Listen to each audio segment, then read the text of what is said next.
कभी भूत देखा है आपने? या कभी ऐसा अनुभव, मतलब अपने साथ घटी वो भयानक अकल्पनीय घटना कोई शब्दों में बयां नहीं कर सकता, लेकिन उस घटना से आपकी पूरी जिंदगी बदल जाती है। जिस जगह ये अजीब अनुभव आता है उससे मन में डर सा बन जाता है। ऐसा ही एक अनुभव मैं बताने वाला हूँ। रात के 11 बजे है। मैं अपने छोटे से कमरे में बैठा हूँ।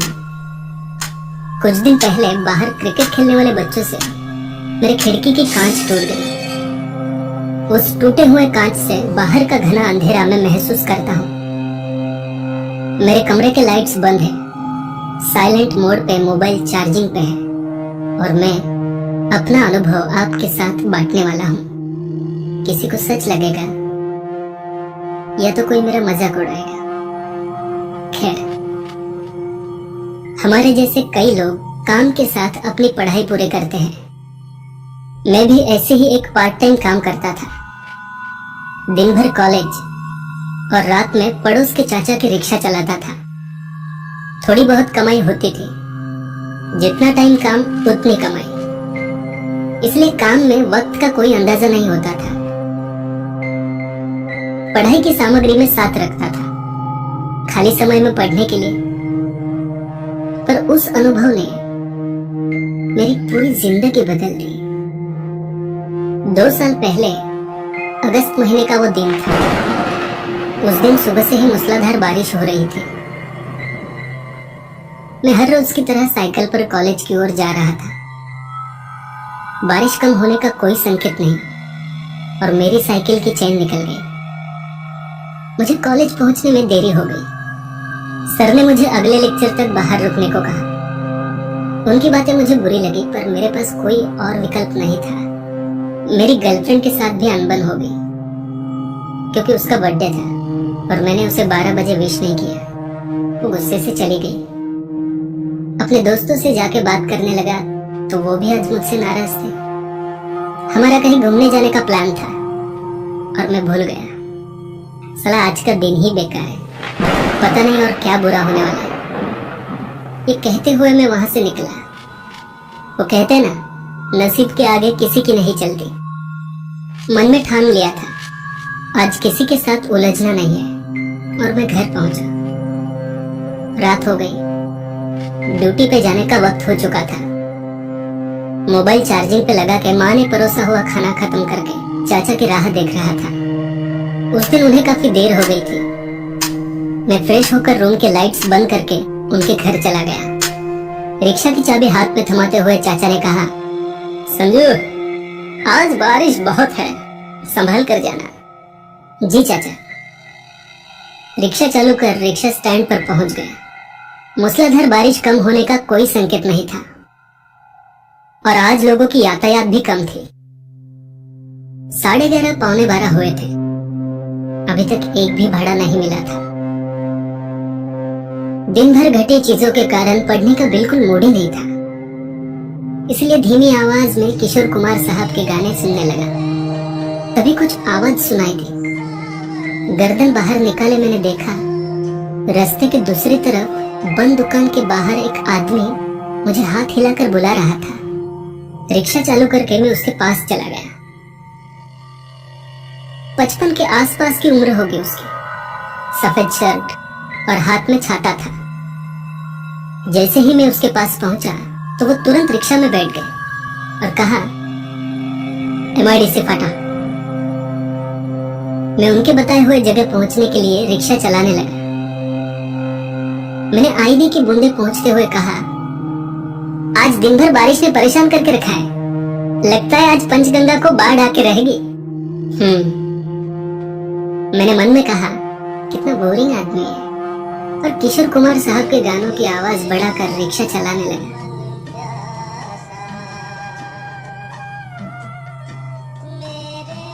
थोड़ी देर बाद मुझे समझ आया कि ये आदमी मुझे लगातार घूरे जा रहा था।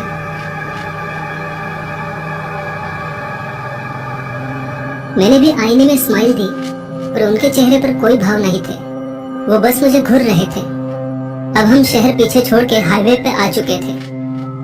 रोज की तुलना में आज हाईवे पर गाड़ियां कम थी।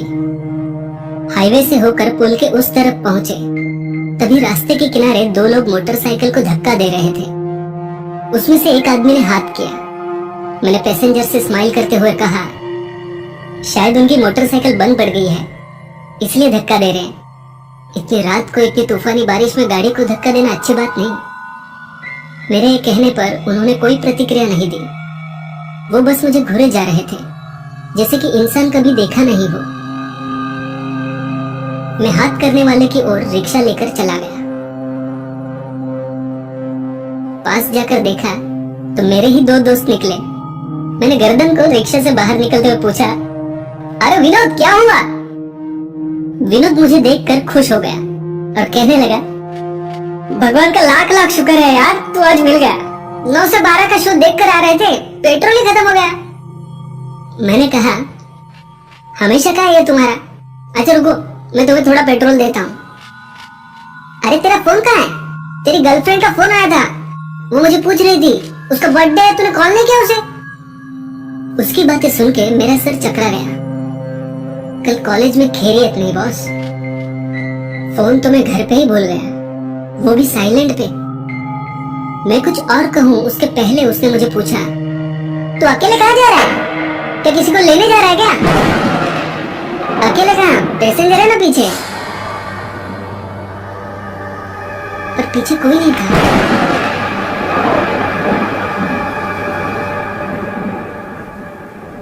मैं रिक्शे से बाहर आजू बाजू में देखा, वो पैसेंजर कहीं नहीं था।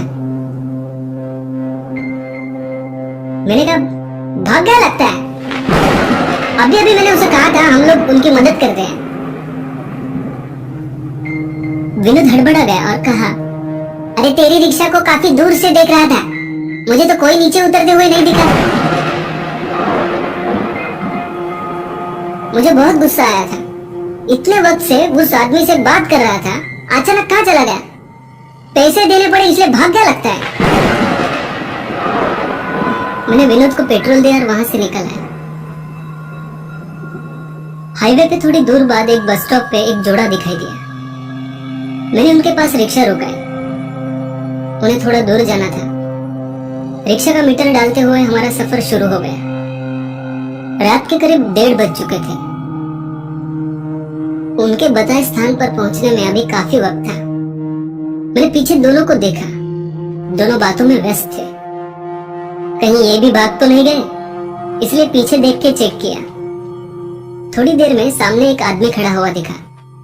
मैंने रिक्शा उसके पास ली और मेरा दिमाग ही घूम गया। मैंने उसे पहचान लिया और गुस्से से कहा, ओ चाचा जी, ओ चाचा जी, आप तो रिक्शा से भाग गए, चलो मेरा पैसा निकालो। रिक्शा में बैठे वो पैसेंजर थोड़े घबरा गए, पर मैंने उन्हें सारी हकीकत बताई। फिर वो दोनों चाचा को पैसे देने के लिए कहने लगे, ओ चाचा जी चलो पैसे निकालो, आप भी कभी देखा नहीं क्या? मेरी बात सुनकर उन्होंने चेहरे पे कोई भाव नहीं दिखाया और शांति से कहा, पैसे चाहिए तुम्हें, देता हूं। बेटा थोड़ी देर में मेरा घर है, मुझे वहां छोड़ दो, उतरते ही मैं तुम्हारे पैसे दे दूंगा। उनका हताश चेहरा देखकर मैं और पीछे बैठे पैसेंजर राजी हो गए और उनके घर की ओर मैं रिक्शा चलाने लगा। बीच बीच में आईने से उन्हें देख रहा था, कहीं वो फिर से भाग तो नहीं गए, पर वो अभी भी मुझे घूर रहे थे।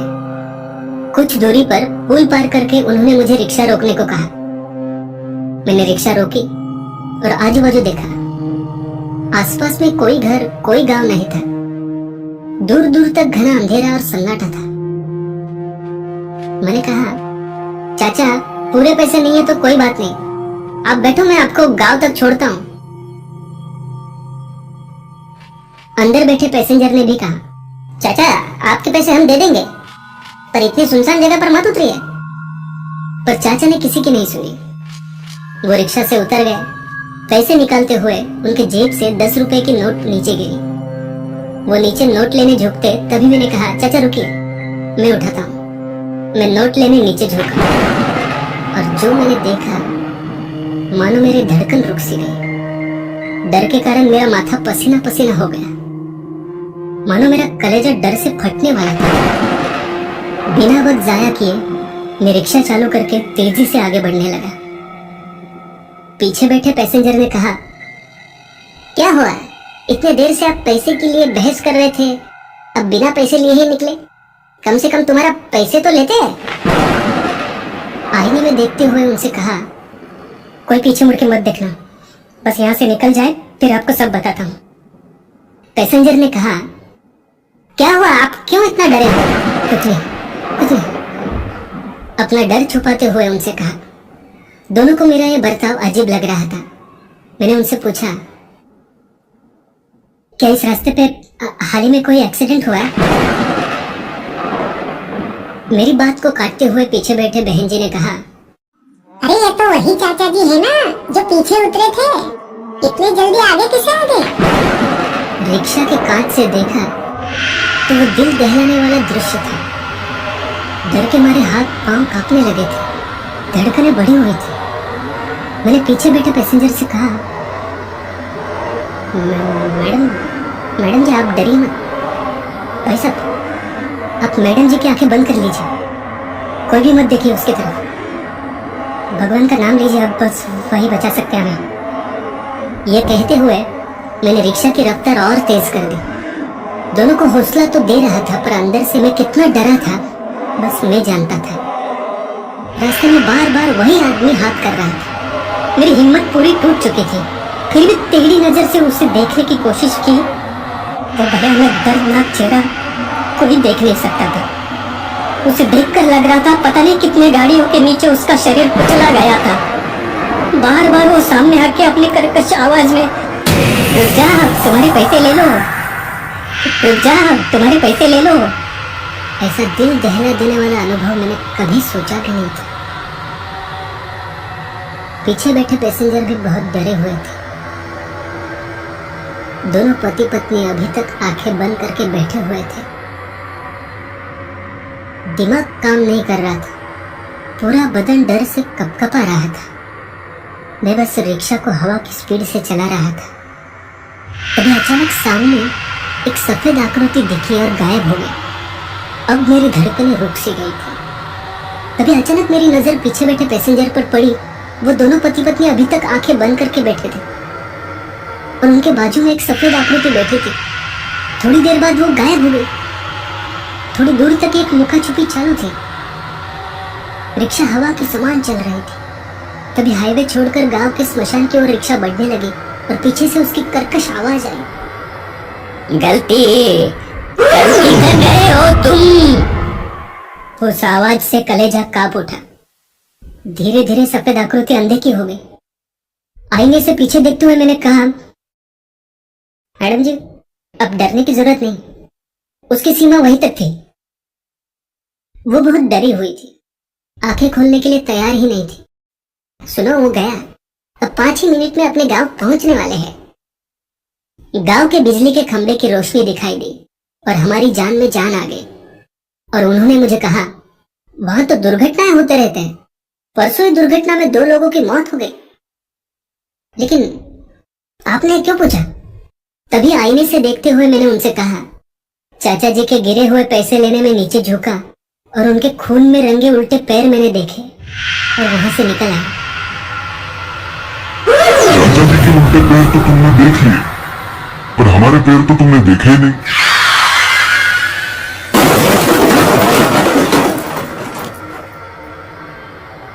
तभी मेरी नजर गांव में लगे एक डिजिटल बोर्ड पे आके रुकी।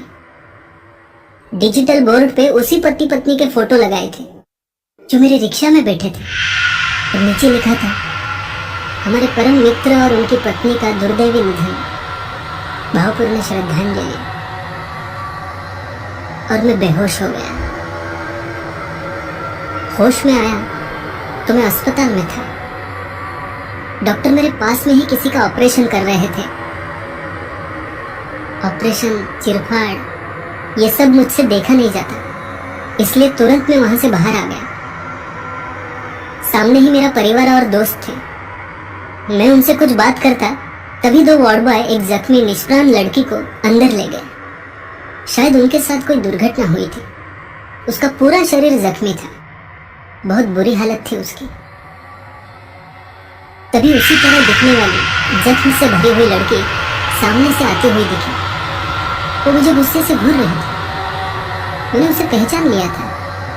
उसकी जुड़वा बहन या शायद रिश्तेदार को अभी अभी वार्ड बॉय अंदर लेके गए थे। वो मुझे गुस्से लाखों से देखते हुए अंदर गई और तभी मेरी नजर उस कमरे के बाहर लिखे बोर्ड पर गई। बोर्ड पढ़कर मेरा दिमाग सुन्न सा हो गया। सब कुछ मेरे समझ के परे था। दौड़ते हुए मैं कमरे के अंदर गया और जो सामने देखा मानो मेरे होश ही उड़ गए। सिर चकराने लगा। अभी वहां ऑपरेशन नहीं बल्कि पोस्टमार्टम चल रहा था, वो भी मेरे ही शरीर का।